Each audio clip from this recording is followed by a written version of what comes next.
What is going on, everybody? Hope you are having a wonderful week so far. Podcast time this week. I'm really excited about this one. Danny Howard, Radio 1 DJ, presenter, has literally the best slot on Radio Specialist Radio now. Danny has been in the Radio 1 ecosystem for a long time and has had shows at many different times of the day, on weekends and evenings, and I've really seen him grow as a presenter over the years. I remember before I was DJing full time, Danny becoming a Radio 1 DJ, and it's been really nice to see how he's grown into the Radio 1 ecosystem. Also, how he's kind of grown as a producer and achieved the things that he's achieved as a producer, as a radio artist, a radio presenter, radio DJ, and also a record label owner. He's truly one of the pioneers for dance music in not just in Great Britain, but in the world for our genre of music. So it's been an absolute pleasure to get him on the podcast. So I'm going to stop blabbering on and let you guys listen to the podcast. Without further ado, Danny Howard. Mr. Danny Howard, what's cooking, man? Yeah, all good, mate. I'm glad to finally get the royal invite to the Will Clarke podcast. I've listened many times and seen it on Instagram. So I was just waiting for that call. I was like, any week now, it's going to be my turn. Mate, we're like 160 odd episodes in, and I feel like there's some people that need to wait to come on because it's like I need to get better. And like, when you're talking to radio royalty, as we call you nowadays, it's pretty hard. But yeah, how's life? Yeah, good. We'll see how it goes. I mean, I'm much more comfortable being the interviewer than the interviewee, but yeah, I'm looking forward to the chat. I guess life's good. Good. I guess that must be weird because you are always questioning people. Well, it's the power of being able to take the conversation wherever you want to take it. That's what you hold as the interviewer. As the interviewee, it's hard to do that. But I don't know. It's just weird because I've interviewed so many people now. When I come the other side of it, I always find it's a bit like when you're a DJ stood on the dance floor. Yeah. It's just it becomes a bit like back to front because you're so used to being behind the booth. It's exactly the same, actually. So, but no, it's all good. Look, do you actually like being on the dance floor? Only to certain DJs or in certain venues. Yeah. My mates think they always take the piss out of me, like, oh, too good for the dance floor now, are you? It's like, no, it's not that. It's just a weird, uncomfortable feeling being in the middle of the dance floor. That's why I DJ, because I can't dance. So that's my excuse anyway. No, I can relate to that. Definitely. I think it's when you spend so much time in a club, although like the club is made to have fun, but it's not always, for me, it's always like, could I be doing a better job than they are? Well, I wouldn't have played that one. That makes it a bit dodgy. Yeah, exactly. When I'm in the crowd, I don't. People ask me that, like, "Oh, would you play that?" Or do you judge other DJs? And ultimately, I don't. Not technically, anyway. Obviously, like, I respond to what they play as a punter, and but I was on the dance floor most recently at Printworks for the closing weekend. I actually played that night, but then later on, my friends went down to watch Black Coffee, and it's one of the few big DJs I've never actually seen play a full set. So I had to get involved and experience it from the dance floor. And it's fair to say you can see why he is who he is, because he was unbelievable. Really? So, yeah. I've never seen him live. It's amazing what he's done as a kind of as a DJ. It's almost like he's not a DJ now. He's kind of gone to that level of like unbelievable. He's a pioneer. Stuff. He's pioneered a sound and taken a sound and amplified it worldwide. And he'll always be an icon for that. But as a DJ, I was very impressed and absolutely loved it. So yeah, man. I want to go back to the beginning. of Danny Howard to what we know him as today, to we know what you are today. I remember a long time ago driving to work when I was working, listening to the radio, and it was the Ibiza competition on who was going to play. I think it was an Ibiza Radio 1 weekend.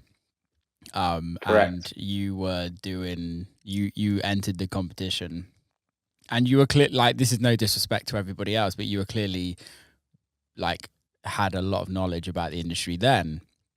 And you won the competition to play at Radio 1 in Ibiza. And now you are who you are and what you've achieved now. How does, if you look back and like really evaluate, and I don't know if you often do this, because you're always sometimes. Kind of, because it feels like from an outsider's point of view, and I know you, but I don't know you that well. Like we've come in touch a few times, but I don't know you as a mate, if you know what I mean. So I kind of want to like get in there and be like, how does it feel to be where you're at now in your career? It still feels surreal. I'd say I'm still the same person as I was back then, like still taking it all in and enjoying it, and just not changing who I am, like still trying to be that humble guy from Blackpool. But yeah, it was the most significant point. It was the start of my proper career. Yeah. But you're right when you say like I had knowledge of the industry, limited, but it was because I'd back in Blackpool, where I'm from, but also Liverpool, where I went to uni, and Manchester, I used to put on my own events. So I was a promoter. And the only reason I was a promoter was so I could put myself on the lineups, because I wanted to be a DJ. So that was my sort of background and how I made money as a student, and sort of the year or two after I left uni, before that competition. And yeah, it feels, I feel very grateful for that opportunity. No one, they did do the competition a year after, and I think I was just lucky in the fact that they were looking for a new presenter to host dance anthems that they were bringing back, and they found me through this competition. So the story was always the story was there for me to be the first person to win a competition, then get a show. It was quite unheard of, really, especially because I had no radio experience as a presenter. But yeah, then to fast forward to where I am now, it actually took quite a few years to shake off that competition winner tag. And just earn, as everyone should, earn the reputation for being a tastemaker, an accomplished presenter, and not just someone who got lucky and is riding the wave. I'm 11 years deep into Radio 1 now, and I think if I didn't work hard at it, I would have got the hook a long time ago. But that's I always look back at it as a great moment. But there's been many great moments since as well. Yeah, it's interesting you say that, you have to work to kind of gain the respect of everybody in the industry, because what you class as what you did was luck. But like, I say this all the time, I feel like our whole careers are luck. Like, you need the luck 100%, whether it's bumping into someone who owns a label that you want to release on, or a competition like I did. You wouldn't say Becky Hill owes her whole career to The Voice, was it she was on?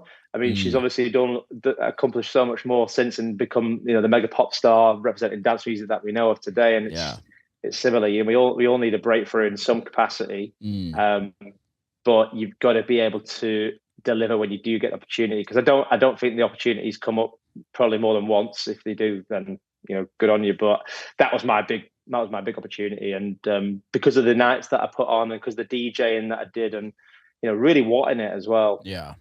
Having the knowledge put me in a good position to be able to win it. It's like completely life-changing. I'm trying to think about it though. Like, no, it is. It's like winning the X Factor for a DJ, literally. Because the brand of Radio 1's so big, especially when it comes to dance music. I've won this competition. Next thing, I'm playing Ushuaia next to, I think, Tiesto and Calvin Harris were on the lineup that year. And then to get the show, it was absolute dream. Still is a dream. I still get the same buzz every Friday when I turn up for the show as I did when it was more nerves back then, but still get the same buzz and excitement. Yeah. But yeah, what it's been able to do is it's enabled me to have a platform to have my name out there every week to a massive audience, which has enabled me to, build a career as a DJ and all the other things that I do. Well, it just goes to show how much of an institution the BBC is in general forms of, not just in the UK. Like obviously it is the UK. But even when I go to America, I actually did a show for 8 years on Sirius XM, which I know you'll be well aware of. And all people used to ask me about at Sirius was BBC. Yeah. Like, I remember doing an interview with Geronimo from Sirius, and his first question was, "So BBC Radio 1?" I'm like, "Hold on a minute, we're on for another radio station here." So yeah, it is an institution worldwide, and that goes back to the days of when Pete Tong, his show, The Essential Selection, was the global shop window into what was the new hot dance music, and that legacy and sort of everything that he built in those early days has remained until now, and people trust Radio 1 and its presenters as a source for new music, but a credible source as well. Even now when we're battling against streaming services, YouTube, everything else that provides content, I think we play even a more important role now because there's so much content, so much music. Like we almost act as like a filter. Yeah. So, it's incredible to be able to be a part of it and still fly that flag. Yeah, it's interesting you say that about Spotify or streaming generally, because I was going to ask that is like, how have you found the change in radio and how you guys have kind of not been treated, but like you guys stand in the industry when it comes to everything else? Well, the change when it was like everything went, this is really industry but when things went on air on sale, so like people that don't know, I think maybe like 2015, it was around that year. Say if an artist released a song, you would probably hear it on radio, certainly in dance music, 6 to 8 weeks before the release. Yeah. And that was how they built up like pre-sales, and then they would shoot straight to the top of the chart or whatever. Now, obviously, if you hear it on the radio, the rule is it has to be available on streaming. And I found that really frustrating because as a tastemaker, you want people to listen to your show for, to hear an unreleased track by, whatever artist. And that so the days of exclusives, unless it's like a new artist or a really independent label who don't give a shit, that is the case. I really hated that because obviously everyone likes an exclusive, but the way people consume music's different now, and we have to accept that. People, if they hear it on the radio, they want to be able to add it to their own, streaming playlists, and that's fair enough. But now our role has changed a little bit. Obviously, we're still tastemakers and acting as a filter to bring you what we believe is the best new music that is available out there. But we also are there to reflect the mood. So, for example, my show on a Friday night, 6 p.m., people have just finished work. They're getting ready for the weekend. They're in the cars driving home. They're on the way to wherever they're going for the weekend. And it's about just matching that mood, really. So that's, I guess, the role of my show in the radio, the music world, I guess. But also still, introducing new artists and new music. It's like a dual role now, and one that I really enjoy. Yeah, because it's interesting from an outsider's point of view, and obviously somebody that releases music, how radio has kind of changed over the years of the power of what radio can do to a record. But also for me is like, it feels like there's no, like years ago when you used to like get a Pete Tong Essential new record, like you were the hottest new thing in the world, and like it was the shit, if you know what I mean, like, and it still is, if that makes sense. Or if you get a hottest new record, generally it is the thing. But I think because the way we consume music nowadays, it's not necessarily as powerful on a scale where this can change your life, but it adds to the story of a record, if that makes sense. Yeah, it's like it's the same with everything. Yeah. Like you get a Beatport number one Totally. 10 years ago, and then you could build a whole world tour off that. Well, we still have friends. We still have friends that had one Beatport number one that is still the biggest in the world. Yeah, exactly. But with radio, like, you know, hottest records, essentially new tunes, they still do count for a lot. It's still, Totally. you know, an amazing accolade to receive. But I think, whereas when you go on a streaming platform or you go on SoundCloud, it's like you can just go down the rabbit hole. Yeah. It's like, you know, you get so far deep and you don't even know what's good anymore or what you like. Whereas radio, I guess, is a true reflection and like a real representation of what is actually good in terms of quality, in terms of, you know, trajectory of artists that you need to be listening to. And it's almost like chicken and egg with streaming services, because when you're pitching a record, they go, well, what radio or what DJ support has it had? Yeah. And then sometimes radio people are like, well, how many streams is that? It's just like, so now I just, obviously, I mean, I always have just, and the thing with the BBC is obviously it's a bit of a, it's just the way it is, isn't it? It's a bit of a, it's the official tagline that we're impartial, but I don't like to go around saying we're impartial, but we are, and that gives us an advantage that, you know, there's no, you know, I'm not just playing my mate's records, because they're my mate. I'm playing it because I think it deserves to be on Radio 1. It deserves to have millions of people hear it. And, you know, I've had friends who are producers who've fallen out of me because they can't quite get the head around that I'm not playing their record because they're my friend. Yeah. I won't name names, but come on, name them. No, I'm only messing.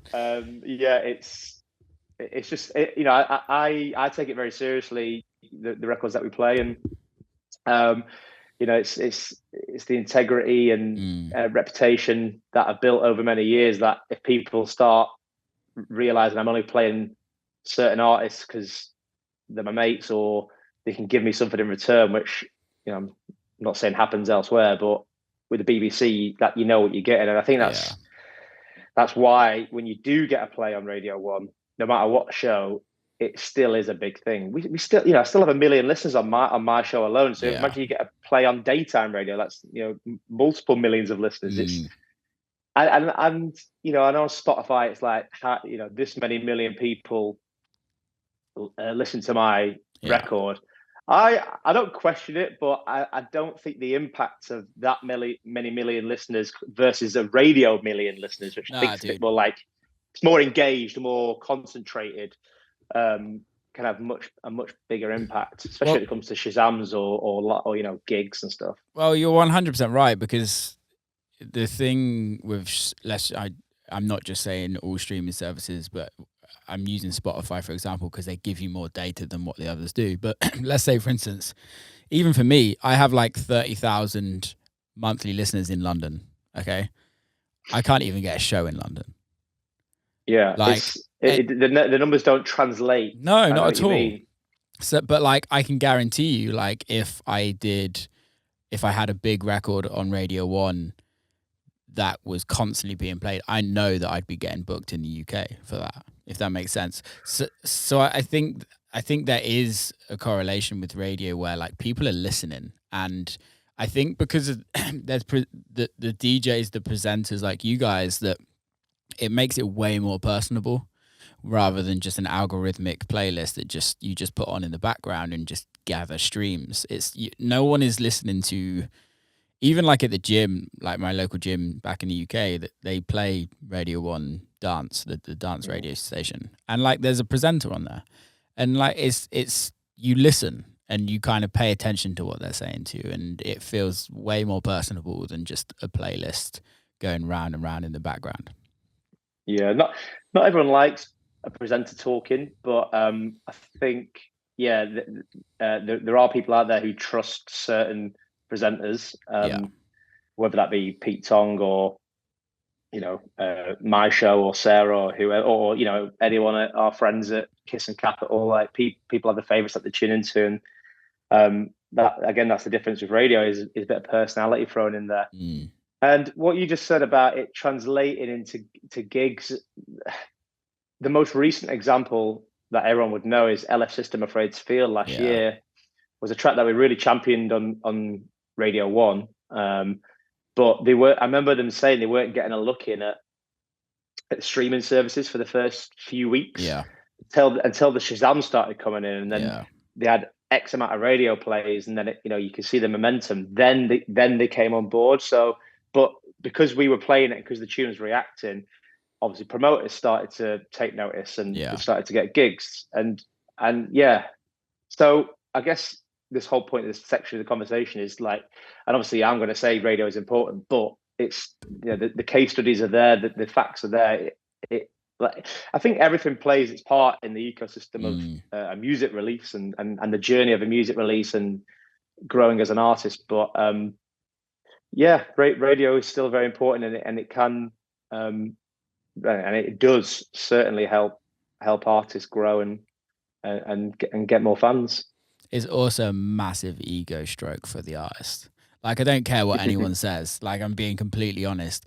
When your record gets played on Radio 1 as an artist, it's like, and you've grown up, like for me, like I've grown up listening to Radio 1 since I was 8 years old, like especially like Pete Tong. So like, and you're just like, okay, when you, Sarah, Pete plays the records and Annie over the years, like, you're just like, yeah, it just feels amazing. It almost doesn't matter what happens after that, because it's like you've achieved something, and it's just a nice achievement as an artist to have. Yeah, I think it goes for any radio station. I'm not trying to like, be impartial here, but I'm just saying the point I'm going to say is when you get played a radio show, a real person has listened to your tune and decided that amongst all the other hundreds of tunes they received that week, they're going to play yours. So that is a real like deliberate action. Whereas on a streaming service, an editor or someone in the back end has been flicking through everything, and they look at your monthly listeners, they listen to the tune, they listen to the vibe, or whether it fit a particular playlist, and it's just a really quick process. I'm not saying that they don't listen properly at streaming service. I don't really know, but I'm just saying, like, for them to add a track to a playlist of loads of tracks is not really a big deal compared to someone like me who has 2 hours, which is about 35 tracks if I can push it. Those spaces are at a premium. So if your track's in one of those spaces, it's a good thing, and you quite rightly should stroke your ego and be proud of yourself and pick yourself up, because it's a big thing. Well, it's also like the placing of the record, right? There might be a record that you absolutely love that just doesn't fit on the show. And you're like, how the hell do I fit this on the show? Because I want to fit this on the show. But how often does that happen for you? Because it must happen a lot. It does happen a lot every week. So, there are tracks that are good enough and sort of meet the quality threshold, if you will, to get a play on the show. But it's just a massive jigsaw. It comes down to just what else is around, what else on the show, because it's quality, obviously. Is the record good enough? It's artist proposition. Are they a big name that the audience will be familiar with, or are they an artist that's hot and the trajectory's on the rise and we need to be supporting them? Diversity, obviously, we need to make sure that we're being as diverse as possible. With my show, we're trying to get to a 50-50 gender split. That's cool.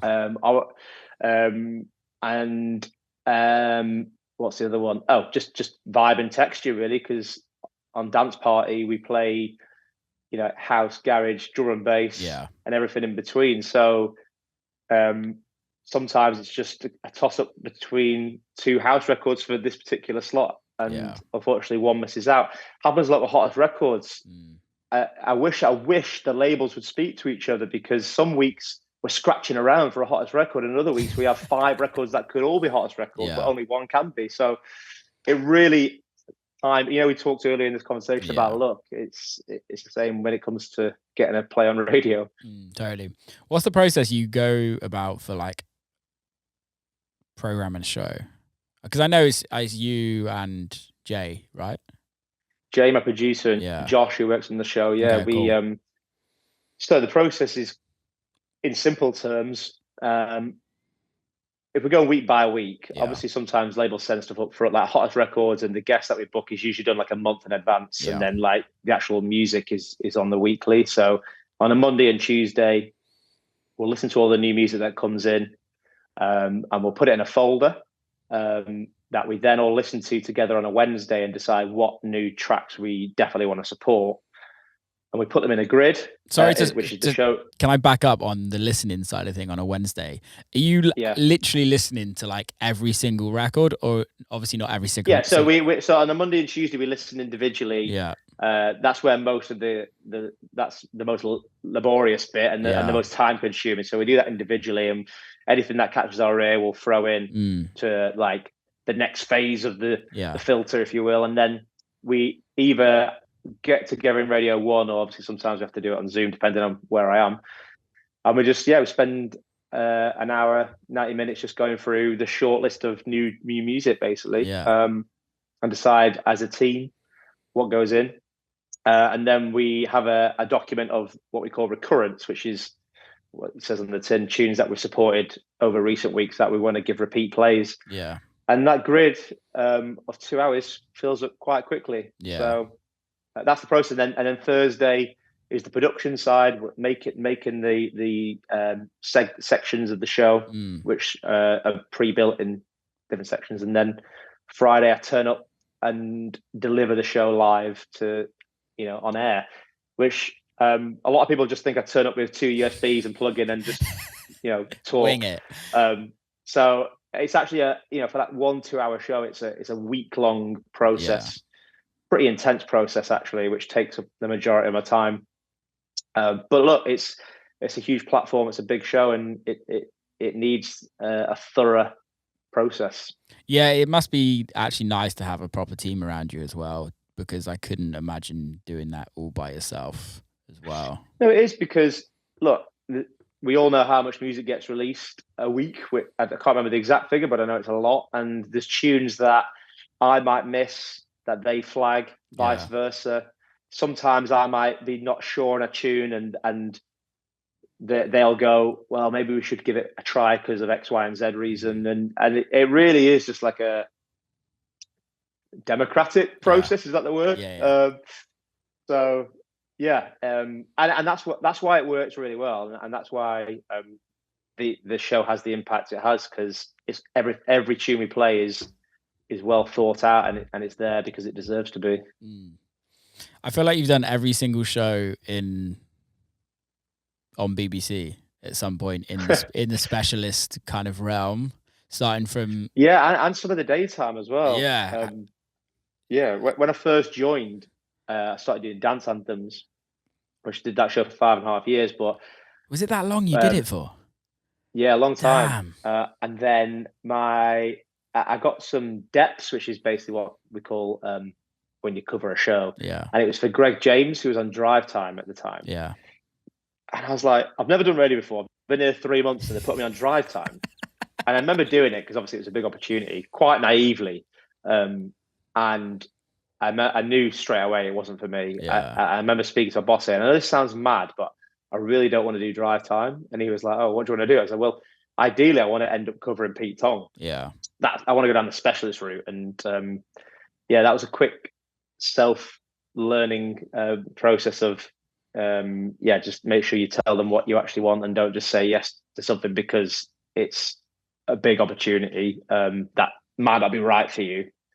Because to do daytime radio, you've got to be funny. But I'm not very funny, Will. I know my tunes. I know how to talk about music. And that's about it. Well, I think like this is no disrespect to where you're at, but like I said, like with daytime, you almost have to be way more of a personality, and I don't mean that in a disrespectful way to you, but like no, I mean, the Greg Jameses, the Chris Moyles, the like Nick Grimshaws, like Scott Mills, like they're not known, and this is no disrespect to them. They're not known for their music. They're known for them, who they are. And you, Pete, Sarah, you guys are known for playing really fucking great music. It's two completely different roles. And talking about it and having knowledge about it, be able to contextualize. That's the skills of specialist. And then daytime, it's being able to talk about something, anything, and make it funny and relatable, which takes a lot of wit. Yeah. And that's something I do not possess. But I have mad respect for those guys because I know how hard it is to put a mic up and talk and make it interesting. Yeah. Greg James does a very good job at that. I really like listening to him. Really he's amazing. He spots things in like that none of us would think of and turns it into something. So and then drags it out for God knows how long, and it still is amazing. I don't know how he does it. Got to give the people what they want. Exactly. So do you feel good in the spot where you're at now? Yeah, I love it. I mean, it's the dream slot. Yeah. Never thought I'd get there because ultimately, when I got to the slot before Annie, I thought that was me. I'd reached. It was 8 p.m. as it was, and I was like, "Great, happy with this," because I never thought Annie would ever leave.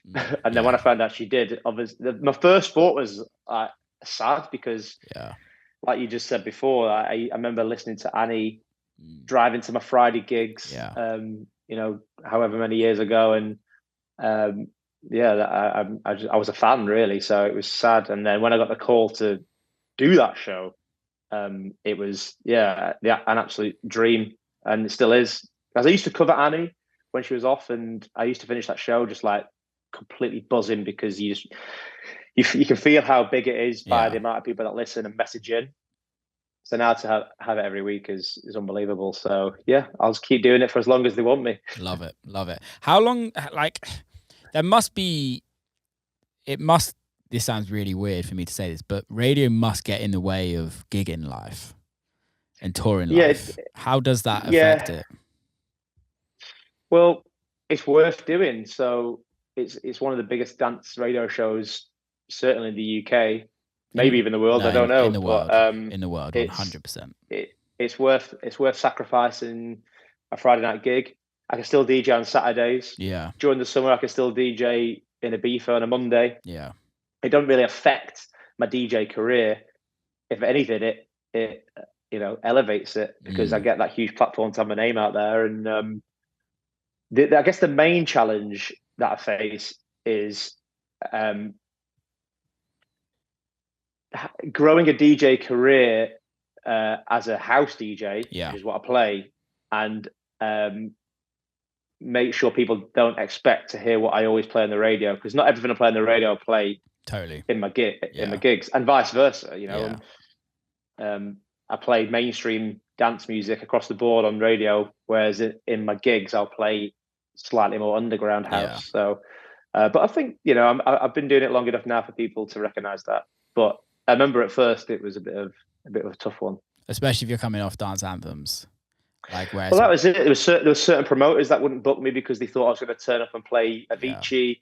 That was going from dance anthems to Friday nights. That first year, we had to do a lot of groundwork for promoters to actually take me seriously. And I'm not going to name brands I was about to, but we set out a list of brands and parties that I really wanted to play, and eventually we hit all of them, which was great. But yeah, that was the main challenge really. Other than the only challenge I think I face as a DJ being on Radio 1 is perception. So in what sense? Exactly what I just said. Like people think I'm going to turn up and ruin the vibe and reputation of their party because I'm going to play some of the stuff that is right for radio. But I'm a DJ first, and sort of with an old school mentality, and I'm able in the sense that I'm able to adapt to whatever the situation or sound is. Totally.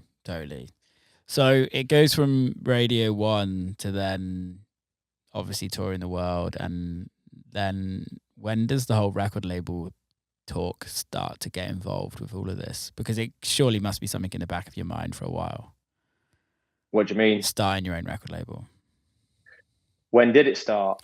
Just kind of the process of like why did you want to start it, and Is it is it part of RCA? Do you know what? No, it was. Okay. So when I joined Radio 1, part of my management team were Paul Oakenfold and Judge Jules. Yeah. Which was quite surreal because Jules left as I joined, yeah. and he just wanted to really help me. And one of the things he said I should do is do a record label, and Sony were interested in doing it with me. And I sort of walked into it completely like oblivious to what it would require. Yeah. In terms of hours, but also I had no experience, so we just got because of my position and because of Jules's contacts, I was able to get this label within RCA Sony, which is ridiculous. But our first release was 99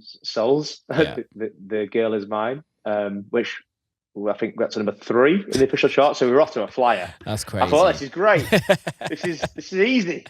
But then quite quickly realized how hard it was going to be. And we did that for about 4 years. But I wanted to concentrate on my DJing, the radio, and it became less of a priority to do the label. And we did have some good releases, and I did enjoy it to an extent, but it came to an end, and I realized that actually what I wanted to do was do it independently and just release like club records without the pressure. Because when you're in a major system, they want hits and they want results and they want them fast.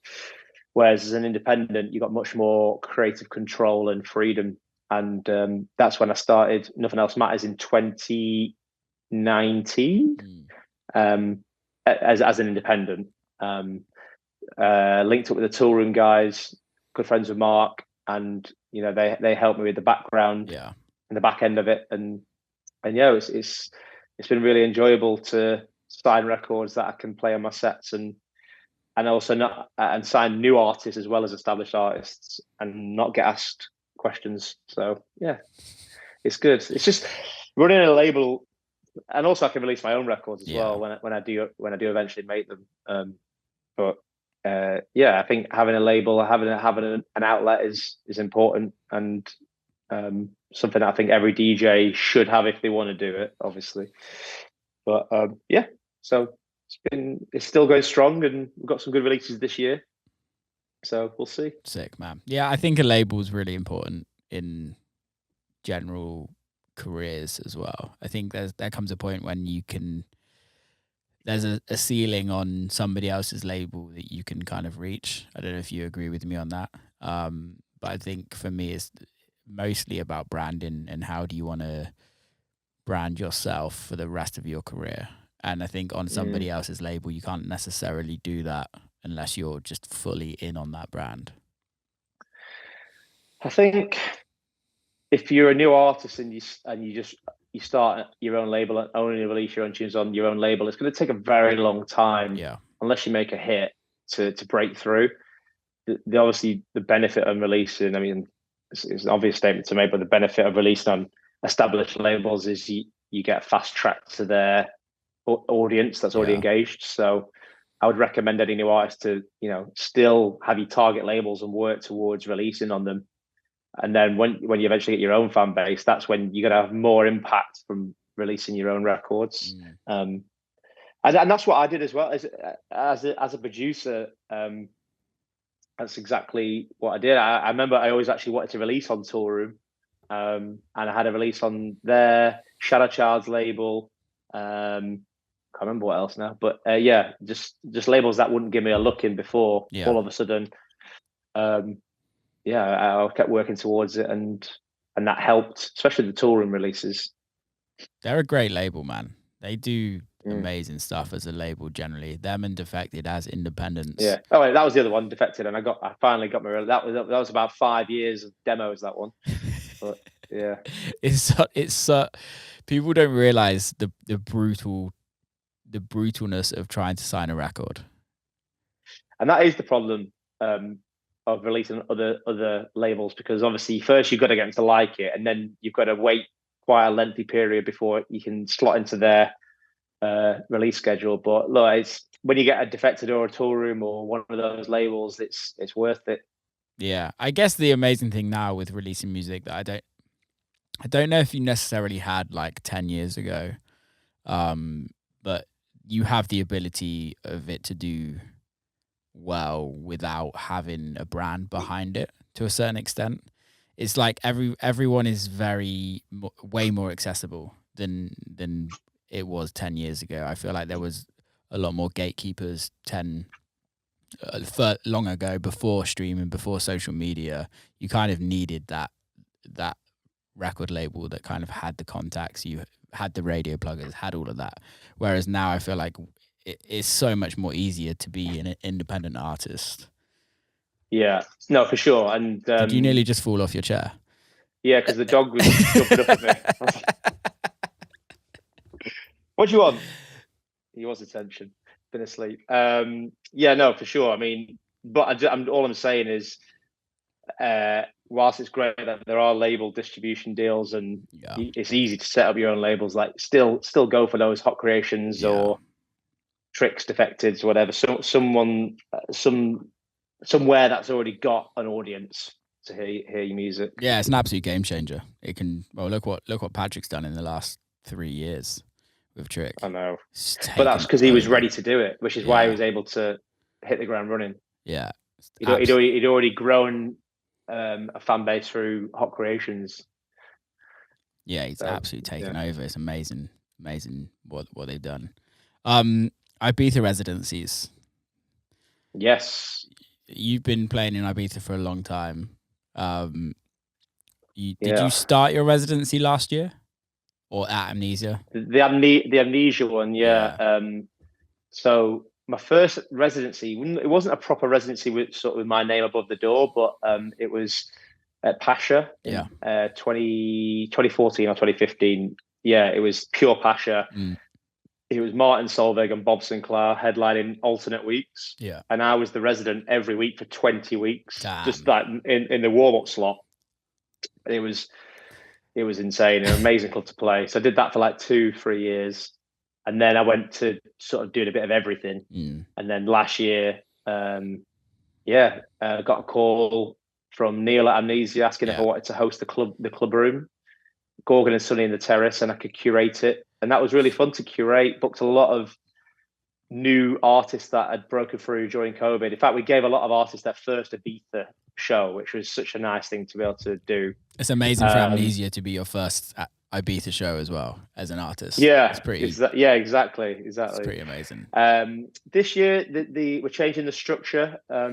So rather than having 2 rooms, we're going to condense it just to the terrace. Nice. It's just going to be myself, Gorgon, and Sunny every week. Sad that we can't curate and book guests, but there's only so many hours in the night. Yeah. We're just going to do that for 15 weeks. And I'm excited because sometimes when I finish my set in the club room, I'd go in the terrace late on and sort of jump on with the guys. And it was always a buzz to play that room. So I'm looking forward to doing that every week. But Ibiza, man, I was there for IMS recently, and it's just every time I'm there, I'm just like, I need to move here. I never actually do, but maybe one day. But I'm going to be there a lot. So if you're in Ibiza, I'm going to plug it now. Mondays, every week. So how is the traveling? How do you find the traveling for you? I know it's only Ibiza, it's only a couple of hours away, but like with your schedule of radio as well, and that being the full-time kind of focus, how is that? As long as I'm back in London on a Friday afternoon by about 3 p.m, I know I'm fine. So sometimes because I do Ibiza Monday, Mallorca Tuesday, and then fly back usually Wednesday unless I got something else on. What's Mallorca? What's the Mallorca party? BCM. Okay. Every Tuesday. So I just curate that. And when we first started Ibiza last year, because I thought Mondays, it's calm, it's a Monday, but I actually forgot that Friday radio, Saturday festival, sometimes Sunday festival. Yeah. So by the time I get to Ibiza, I'm like knackered. Then I have to go to Mallorca on the Tuesday. I'm making it sound like it's awful, but it's brilliant. I'm not moaning. But yeah, it's intense. But it's a lot of work, man. It's a lot of work, and people don't realize is like. Well, I think people do realize now because with social media, you kind of explain. But like, even for me yesterday, like my flight got cancelled was stuck at the airport for 7 hours, got home, they lost my luggage. Like, it's not always plain sailing. That's never fun. I've had that one before. It's so annoying. No, I enjoy it. I mean, I try and do hand luggage wherever I can, mate. Yeah. So do I. They made me check my bag though, because it wouldn't fit in the overhead. I was on one of these like twin propellers. Oh, so they were like, favorite. Yeah, it's not good. So, I'm fine with traveling. Used to it. Don't mind it. Get a podcast on, do a bit of work. The usuals. What do you listen to? The Will Clarke podcast, of course. Do you actually? Sometimes, yeah, or listen to the promos. Sometimes making tunes, whatever. Sometimes I read a book. Just honestly, and a lot of the time during the summer, obviously sleep. Yeah, I've become an expert at sleeping upright. Really? Yeah, I don't know what you're like with it. But I'm so bad at sleeping. I can sleep on planes, but I can't. I'm not good at sleeping in a bed. My body just like wakes me up at certain times. And so you got no chance in a chair then. Yeah, it's fucking annoying, but it's all good. I don't know how long ago it was, but you started a podcast. Planet B. Yes. Yeah. What happened with that? It was a video podcast. In short, it was a conflict with my BBC contract, basically. Okay. I wanted to do something, because I still do want to do something like that. Because obviously I'm known for playing music on radio, but I also want to, especially with how big dance music is now, and all the nuances and talking points and everything that goes on, like having a round table, if you will, conversation with different guests about cultural topics and also music, and just having a bit of a laugh, I felt was missing. And so I started that Planet B show, but unfortunately, just couldn't continue because I wanted it to be available as a podcast, but I couldn't have it as an audio. It had to be only video. I couldn't have it as an audio version, sadly. And everyone kept asking me, like, where's the audio version? I was like, I just can't, just because of the complexity of my BBC contract. But look, one day maybe, we'll see. Yeah, man. I really enjoyed it. It was interesting. And to be fair, it was always like, for me, it's always a goal to have this. This obviously is a video as well, but like I've always had the goal to do an in-person podcast rather than on Zoom. I feel like there's a level of when you're in the person is completely different. It's completely different. And we had a good laugh, and we'd all go for a beer and a pizza after and be friends. It's great. Yeah, this is definitely a goal. But it would be nice to see it. So, Mr. BBC boss, make it happen. No, I'm not complaining. No, totally, man. Are you looking forward to the summer? Yes, can't wait. Obviously, Ibiza. Yeah. Lots of good festivals. I'm going to do it differently this year. Last year, the first year, sort of post-pandemic, I know we don't like to say that word anymore, but it basically was the first full summer we had. Yeah. So fair to say I got a bit too involved and indulgent. This year, we'll not be doing the same. I will still be enjoying the shows, but you will not see me around as many tequila bottles.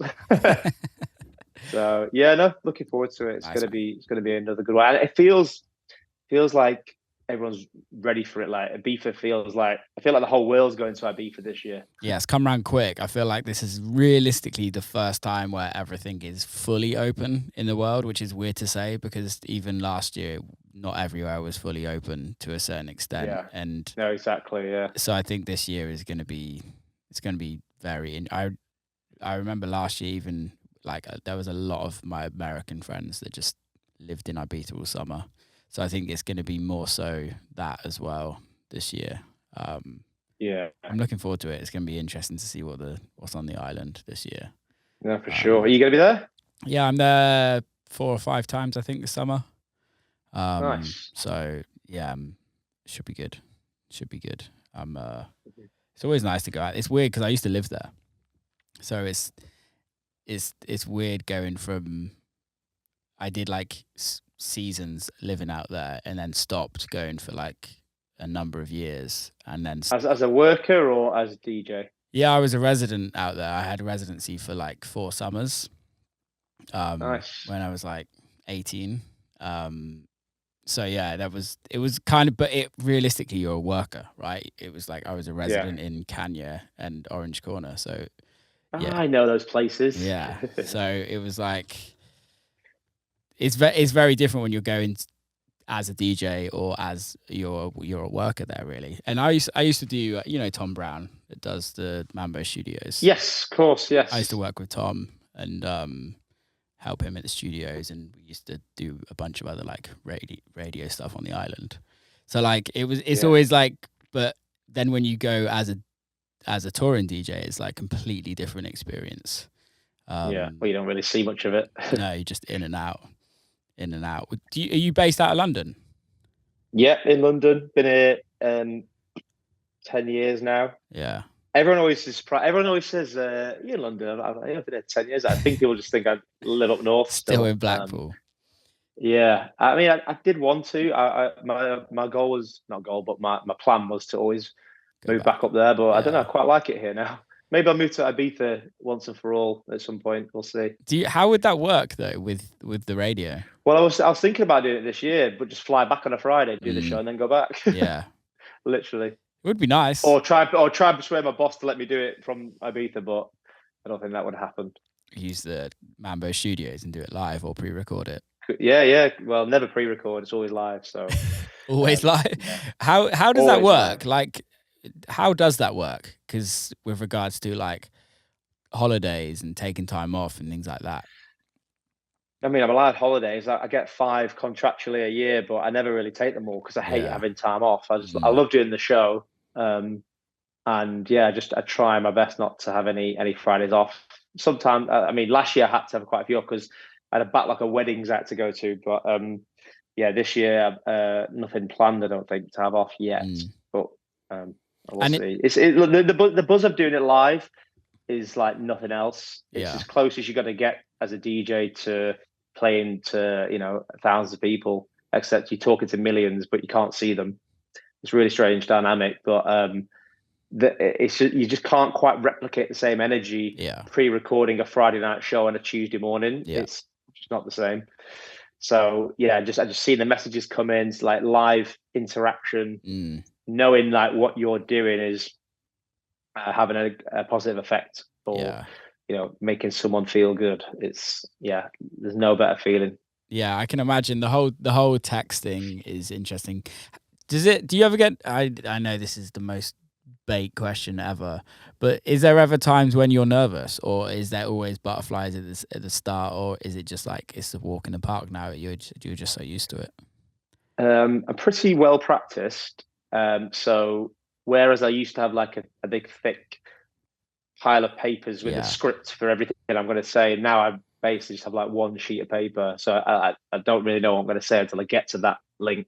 But no, it's the buzz of it. Like, I could be having the worst day ever. As soon as I turn up to Radio 1 and we're ready to do the show, it just completely switches, and I'm up for it and ready to go. So I hope I never lose that. Maybe if I do, then I'll know it's time to go. But I don't really get nervous. I get more nervous about. I did a talk at IMS.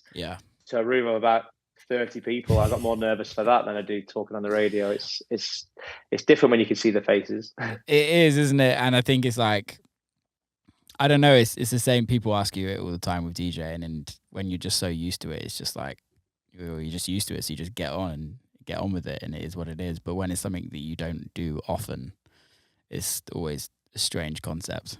Which exactly. What did you talk about at IMS? I haven't seen any of the. It was about radio. It was about broadcasting. Yeah. So it was obviously something that I can talk about for hours. So it was fine. It was fine at the start. It was more I couldn't believe people came to listen. Yeah. I was like, wow, you're in Ibiza and it's 28 degrees outside and the bar's open. What are you doing in here? But it was good and great to see people, taking a genuine interest in it. Was it good this year? Because it's all changed. It's changed quite a lot, right? Yeah, it's at Destino. It was the best IMS I've been to. Really, a lot of people there. Good vibes. Great topics of discussion. And to go to it sort of signals the start of the season. So everyone's in great spirits and optimistic about the next 6 months. Damn, the season's starting early. It gets early and early. When I first went to Ibiza, I remember I went to Clarke's opening on the first Tuesday of July. Yeah.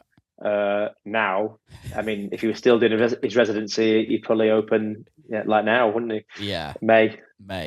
Well, I think last year the first party was like end of April. Yeah. Well, I guess like, when was IMS this year? It was last week, 29th of April. Yeah. Yeah. It's mad. They're rinsing that. Early. Making that summer money. Don't blame them. Yeah. Don't blame them. Squeezing it out of us. Squeezing. Yeah, definitely, man. Mate, thanks for coming on. I really appreciate you coming on. I'm glad we finally got to do the talk. Yeah, good. Thanks for having me. No worries. I want to kind of wrap it up and kind of get a bit of how can people send you music? What's the best way for people to get music to you for radio? I know it's kind of your inboxes are full all the time, but like, how for a new artist out there that's trying to get music to you, how are they going to do that? Email music@djdannyhoward.com. As simple as that. And I would say the only rule is not to send a WeTransfer. And the simple reason is because I have so much music. I'm flicking through emails and I just want to be able to hit a link to be able to stream straight away. Yeah. So something that doesn't require me to download a zip or whatever. Honestly, it sounds petty. No, it's only a minute, but literally every second when I'm going through music counts. Have you heard of this new platform called TrackStack? Yep, yeah, I heard of it. I'm starting to use it for the label actually. So yeah, we'll see how that goes. But I mean, at the moment, you can't expect everyone to be on that platform. But maybe one day. I mean, it'd make my life a lot easier if it was all in one place. So game changer, man. It's because I'm terrible at promos. Like I'll be honest, I don't really listen to promos. Like unless somebody sends me something personally, like the whole in-flight thing, I'm kind of stuck with. Do you go through in-flight or any of those? Yeah, I have to. Yeah, in-flight's great because it means I can just blast through a load of tunes in one hit. It's funny. Eats Everything said that. He said like sometimes I can't remember where I was DJing now, but he was on and he's asking me what a few tunes were because he's like, yeah, I don't really listen to promos. Yeah. In fact, he asked me to send him a Dropbox of new stuff because I guess he's just playing his own stuff and his label and stuff he's already acquired. But as a radio, you have to dance DJ. It is the job. Yeah, I guess so. For me, it was more so like a time thing where I would spend a couple of hours listening through promos and maybe get one record that I'm like in love with, and then I could go on Beatport and spend a couple of hours and get a bunch of records that I absolutely love, or Bandcamp, or kind of just scoot around the internet and find some stuff that I really like. It was just kind of like a efficiency thing for me, where I do all that as well though, because especially my promos, I always think of it as if I'm getting this record, so's Pete, so's Sarah, so's Capital Dance, so's Kiss.